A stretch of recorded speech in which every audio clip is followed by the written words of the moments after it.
17 crore hectare land कृषि योग्य है और यूएस क्षेत्रफल में भारत से कई गुना बड़ा, लेकिन उसके पास भी लगभग कमोवेश यही क्षेत्रफल है। बाकी अन्य देश इससे काफी कम आते हैं। लेकिन जितना भी कृषि योग्य भूमि है दुनिया के अंदर, उसमें सिंचित भूमि की संख्या बहुत कम है लोगों के पास। अगर आप दुनिया के अंदर देखेंगे तो भारत दुनिया का एक ऐसा देश है जिसके पास 60% भूमि ऐसी है जिसके पास सिंचाई की बेहतरीन व्यवस्था है या सिंचाई की सुविधा जहां पर मौजूद है। दुनिया के अंदर बहुत सारे देशों में अगर आप जाएंगे, कृषि योग्य भूमि है लेकिन उनके पास सिंचाई की सुविधा नहीं है, उतनी अच्छी नहीं है।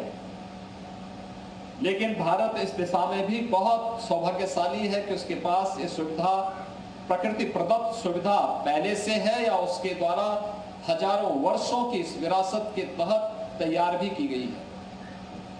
और यही कारण रहा है कि भारत के अंदर खाद्यान्न के उत्पादन के लिए प्राचीन काल से ही भारत का ऋषि ही नहीं, भारत का कृषि उस योग्य थी और भारत का कृषक, भारत का अन्नदाता किसान और भारत का कृषि वैज्ञानिक भी उतना ही आग्रही रहा है। ये जो कृषि वैज्ञानिक आज हम कहते हैं, जिसे आज हम वैज्ञानिक कहते हैं, यही प्राचीन काल का भारत का ऋषि रहा है, कोई ऋषि अलग नहीं है। जो ज्ञान की धरोहर जिसके पास मौजूद है किसी भी क्षेत्र की, और केवल ज्ञान विज्ञान का ही नहीं है, वो एग्रीकल्चर के फील्ड में हो सकता है, शिक्षा के क्षेत्र में, स्वास्थ्य के क्षेत्र में, जीवन के किसी भी क्षेत्र में जो कुछ अलग से दे रहा है, लीक से हट करके कुछ नया दे रहा है, वही ऋषि है। और भारत की ऋषि परंपरा ने सदैव से इसका सम्मान किया है। अगर भारत के अंदर आप देखेंगे तो उत्तर प्रदेश इस मामले में सर्वाधिक सौभाग्यशाली है। मैं यहां पर जो हमारे कृषि वैज्ञानिक देश और दुनिया से आए हैं उन सब का ध्यान इस बारे में आकर्षित करना चाहूंगा कि भारत के अंदर कृषि योग्य भूमि कुल भारत के क्षेत्रफल का हमारे पास जो हिस्सा आता है मात्र 11% आता है। उत्तर प्रदेश के पास 11% भूभाग है और भारत की 17% जनसंख्या इसमें निवास भी करती है। 25 करोड़ की आबादी अकेले उत्तर प्रदेश में निवास करती है। लेकिन उत्तर प्रदेश इस 11% भूमि में देश का कुल खाद्यान्न का 21% उत्पादन करता है। भारत के खाद्यान्न उत्पादन का 21% योगदान अकेले उत्तर प्रदेश करता है। और उत्तर प्रदेश ने इस दिशा में पिछले आजादी के बाद पिछले 75 वर्षों में एक लंबी छलांग लगाई, एक लंबी छलांग लगाई। पिछले 11 वर्षों में देश के अंदर कृषि और कृषि के क्षेत्र में क्रांतिकारी परिवर्तन हुए हैं। क्रांतिकारी परिवर्तन इस दिशा में हुए हैं कि पहली बार हमारा ऋषि ये भी कहता रहा है, माता भूमि पुत्रोहम पृथिव्या, यानी ये धरती हमारी माता है, हम सब इसके पुत्र हैं। लेकिन हम खेती बाड़ी करते थे लेकिन धरती माता के स्वास्थ्य का ध्यान नहीं रखते थे। प्रधानमंत्री मोदी जी ने पहली बार सॉइल हेल्थ कार्ड अनिवार्य किया देश के अंदर और भी फ्री में देश के सभी किसानों के लिए। भारत के अंदर किसानों को कृषि बीमा के साथ जोड़ा। भारत के किसानों को प्रधानमंत्री कृषि सिंचाई की योजना के साथ जोड़ा। भारत के अंदर लागत का 1.5 गुना एमएसपी अन्नदाता किसानों को देने की गारंटी प्रधानमंत्री मोदी जी ने दी। भारत के अंदर पहली बार भारत के 10 करोड़ किसानों को हर वर्ष प्रधानमंत्री किसान सम्मान निधि का लाभ भी प्राप्त होता है। यह अकेले भारत होगा जो अपने अन्नदाता किसानों को इस प्रकार की सुविधा का लाभ देता है। और उसी दिशा में आगे बढ़ते हुए उत्तर प्रदेश ने जो देश की आबादी का सबसे बड़ा राज्य है, देश के फूड बास्केट के रूप में जिसे आगे बढ़ाने के लिए हमारे पास तमाम प्रकार की संभावनाएं हैं, उस उत्तर प्रदेश के अंदर 11% भूभाग में हम देश के अंदर 21% खाद्यान्न का उत्पादन करते हैं।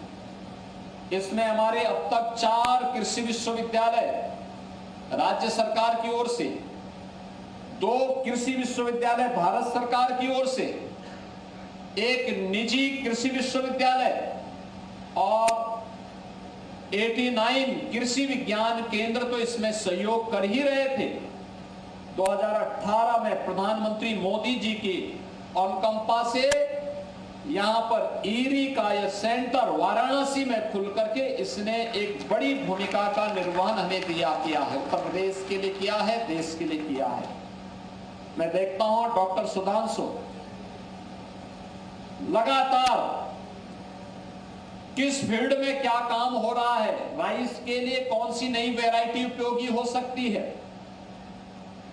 क्लाइमेट चेंज के इस दौर में हम कौन सी वैरायटी को लें और कौन सी उपयोगी हो सकती है, इन सब के बारे में निरंतर कार्य कर रहे हैं। और उसका लाभ उत्तर प्रदेश के हमारे कृषि वैज्ञानिकों के साथ साथ कृषि संस्थानों को और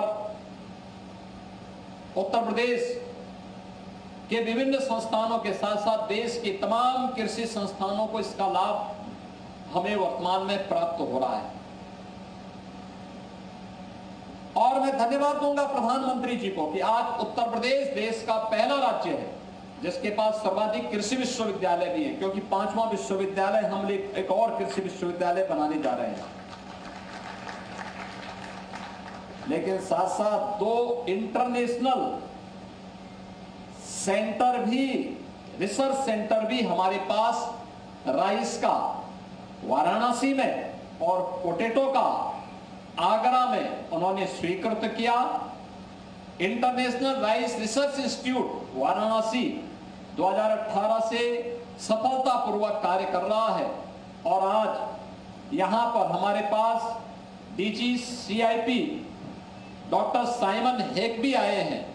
आगरा में इंटरनेशनल पोटैटो सेंटर की स्थापना करने के लिए उन्होंने जो रुचि दिखाई है, मैं उनका भी और DG eerie doctor Yvonne Pinto का भी हृदय से धन्यवाद देता हूं कि उन लोगों ने उत्तर प्रदेश में रुचि लेकर के उत्तर प्रदेश की कृषि को आगे बढ़ाने के लिए अपना योगदान दिया है।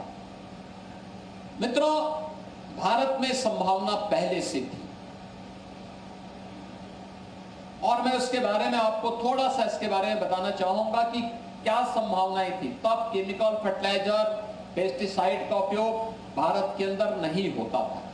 उस समय भी भारत की कृषि की क्या स्थिति थी, अगर हम उस पर थोड़ा सा ध्यान दें तो मुझे लगता है कि हमें बहुत कुछ जानने सीखने को मिलेगा। और वह इसलिए मिलेगा कि कम लागत में अधिक उत्पादन, यह आज की आवश्यकता है।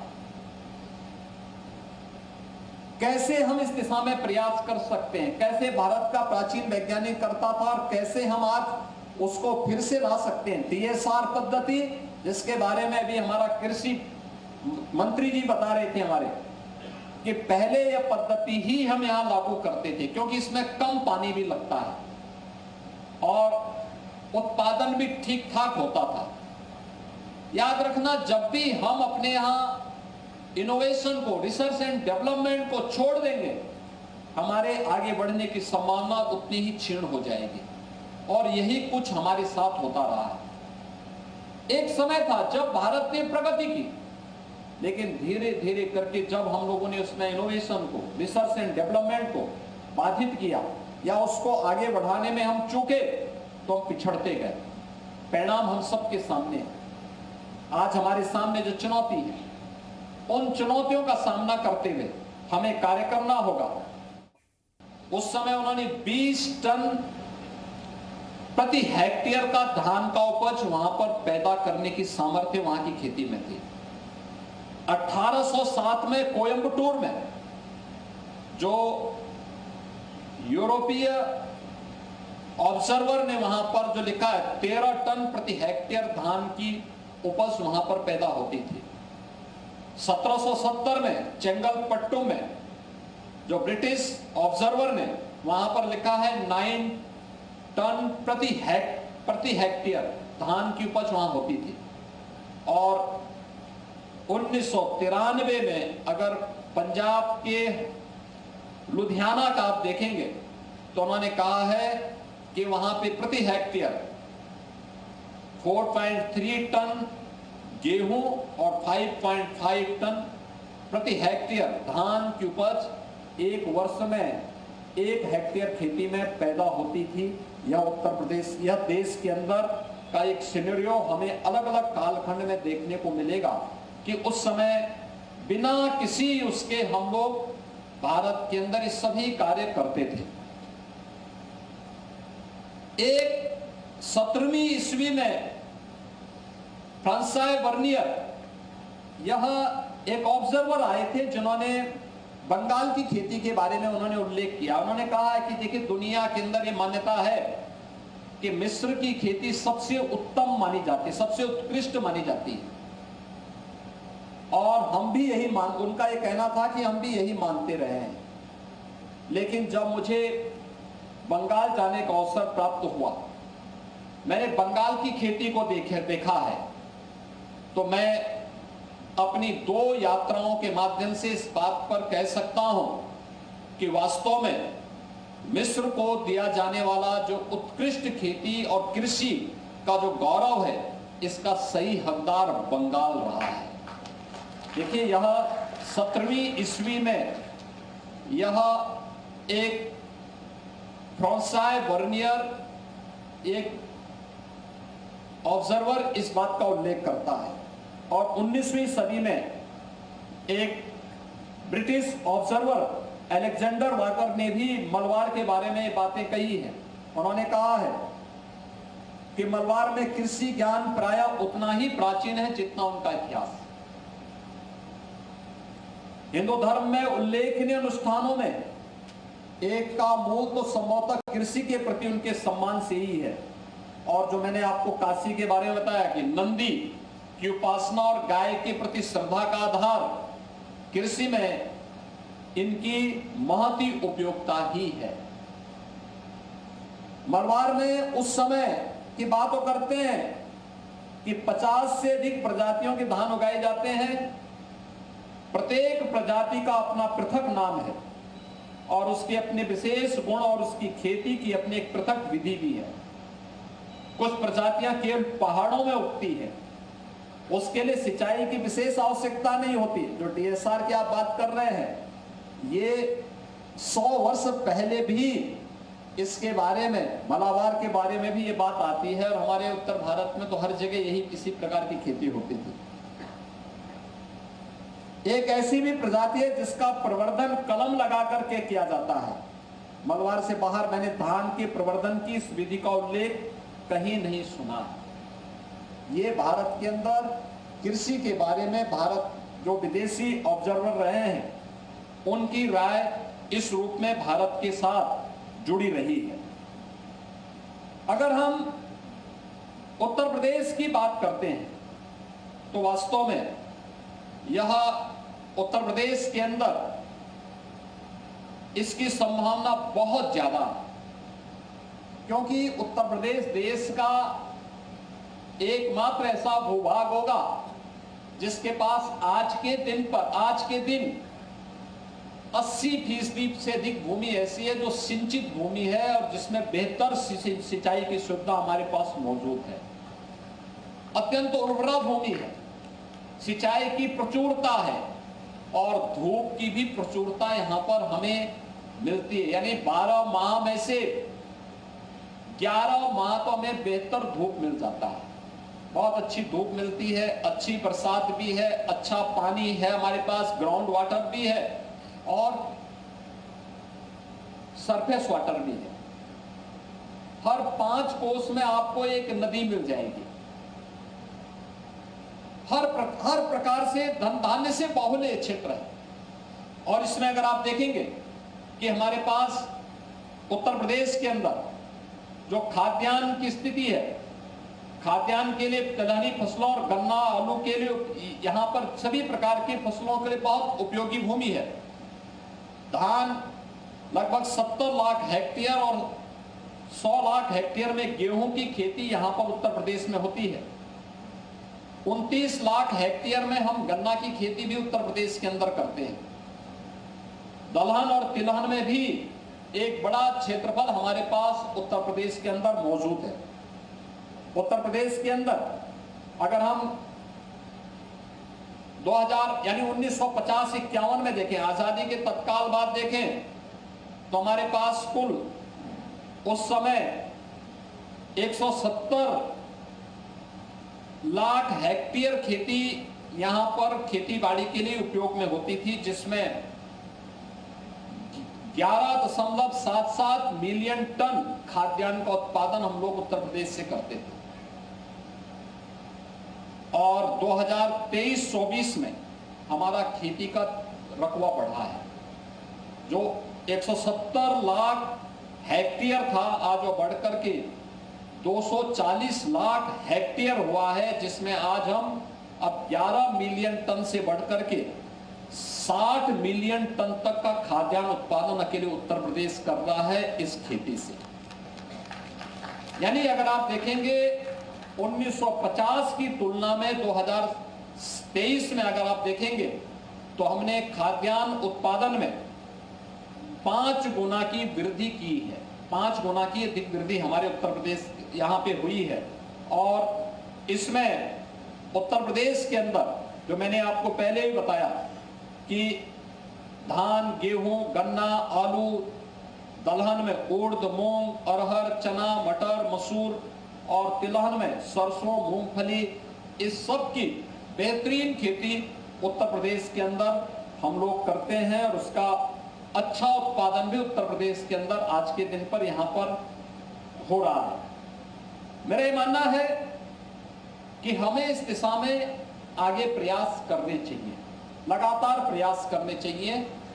और उत्तर प्रदेश सरकार यहाँ पर जो भी हमारे पास सेंटर, जैसे यहाँ पे इंटरनेशनल राइस रिसर्च इंस्टीट्यूट की स्थापना वाराणसी में भी, ईरी के वैज्ञानिक लगातार हमारे उत्तर प्रदेश के विभिन्न कृषि विश्वविद्यालयों, कृषि विज्ञान केंद्रों और अन्य जो हमारे कृषि से जुड़े हुए सेंटर हैं, उनमें जाकर के सहयोग करते हैं, या वहाँ के वैज्ञानिक आकर के यहाँ पे देखते हैं, इनके डेमोन्स्ट्रेशन को देखते हैं, उसका लाभ लेते हैं।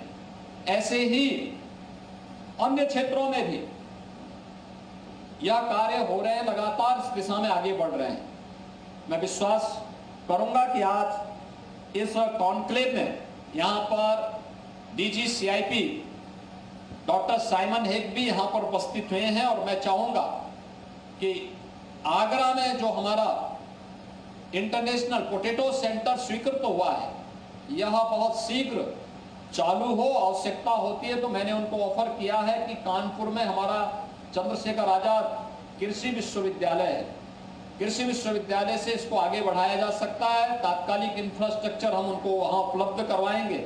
अगर आप उसको आगे बढ़ाने के लिए तैयार होंगे तो उत्तर प्रदेश सरकार इसमें पूरी मदद करेगा, जिससे हमारे अन्नदाता किसानों को बेहतरीन तकनीक उपलब्ध हम कराने में मदद कर सके। उत्तर प्रदेश के अंदर हम लोग अच्छी खेती के लिए अच्छे सीड चाहिए, अच्छे बीज चाहिए। अच्छे बीज और क्लाइमेट चेंज की चुनौती का सामना करने के लिए, हम उस प्रकार की चुनौती का सामना करने के लिए उस प्रकार के बीज को भी हम दे सकें। हम लोग लखनऊ में पूर्व प्रधानमंत्री स्वर्गीय चौधरी चरण सिंह जी के नाम पर एक सीड पार्क की भी स्थापना लखनऊ में कर रहे हैं। 250 एकड़ क्षेत्रफल में हमारा यह कार्य लखनऊ में प्रारंभ होने जा रहा है, और मैं चाहूंगा कि ये सभी मिलकर के एक साथ कार्य प्रारंभ कर देंगे। अगर अच्छा बीज हो, क्लाइमेट चेंज का मुकाबला करते हुए हम समय पर किसान को तकनीक दे सकें, समय पे बीज उपलब्ध करवा सकें, समय पर उन्हें सभी प्रकार की जानकारियां उपलब्ध करवा सकें, तो मेरा ये मानना है कि उत्तर प्रदेश आज जितना खाद्यान्न का उत्पादन कर रहा है, इससे भी 3 गुना अधिक उत्पादन करने की सामर्थ्य उत्तर प्रदेश की धरती रखती है। और ये उत्पादन की क्षमता को हम बढ़ाएंगे, लागत को अगर हम कम करेंगे, कोई कारण नहीं कि उत्तर प्रदेश ने जो अपना टारगेट तय किया है कि 2029-30 में उत्तर प्रदेश $1 ट्रिलियन की इकोनॉमी बनेगा और उसमें एग्रीकल्चर की भी अपनी एक बड़ी भूमिका होगी, तो हम अवश्य इसको प्राप्त कर पाएंगे। मुझे पूरा विश्वास है कि आज यहाँ पर जैसे ईरी और CIP के इंटरनेशनल सेंटर स्थापित हुए हैं या होने जा रहे हैं, ऐसे ही अन्य हम सेंटर ऑफ एक्सीलेंस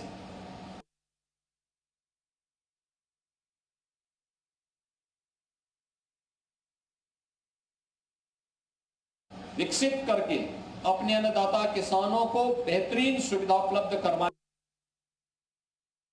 में मदद कर पाएंगे। और कोई कारण नहीं कि उत्तर प्रदेश भारत का फूड बास्केट न बन जाए, अवश्य बन सकता है। भारत ही नहीं, वैश्विक फूड बास्केट के रूप में उत्तर प्रदेश को आगे बढ़ाने में हम भरपूर सहयोग करने में पूरा योगदान देंगे। इन शब्दों के साथ मैं एक बार फिर से यहाँ पर आए हुए सभी अपने उन वैज्ञानिकों का जो विशेष रूप से क्लाइमेट चेंज की चुनौती, DSR जैसी पद्धति और अन्य एग्रीकल्चर के सामने आने वाली उन चुनौतियों का मुकाबला करने के साथ साथ हमें किस प्रकार की परिस्थितियों का सामना करते हुए कार्यक्रम आगे बढ़ाने हैं, इस पर चिंतन कर रहे हैं।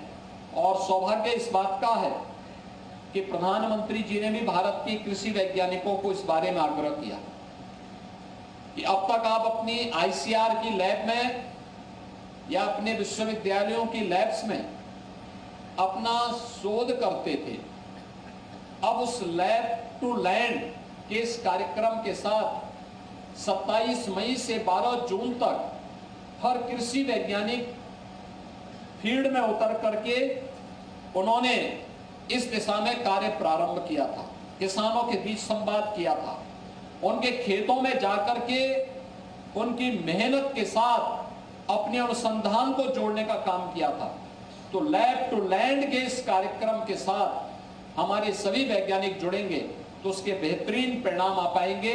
हमारा डेमोन्स्ट्रेशन का आधार अब हमारी लैब नहीं बल्कि एग्रीकल्चर की लैंड होगी और उस लैंड पर जाकर के हम डेमोन्स्ट्रेशन करके अन्नदाता किसान को अधिक से अधिक फैसिलिटेट कर पाएंगे। इस विश्वास के साथ मैं एक बार फिर से आप सभी कृषि वैज्ञानिकों का, हमारे जो इंटरनेशनल राइस रिसर्च इंस्टीट्यूट की DG doctor Yvonne Pinto, CIP के DG doctor Simon Heck, agriculture secretary Sri Lanka mister DP Wickramasinghe और हमारे वियतनाम और अन्य देशों से आए हुए हमारे जितने भी अतिथिगण हैं, वैज्ञानिक गण हैं, इन सब का हृदय से अभिनंदन करते हुए आप सभी का मैं आप इस काशी की धरती पर स्वागत करता हूं, अभिनंदन करता हूं।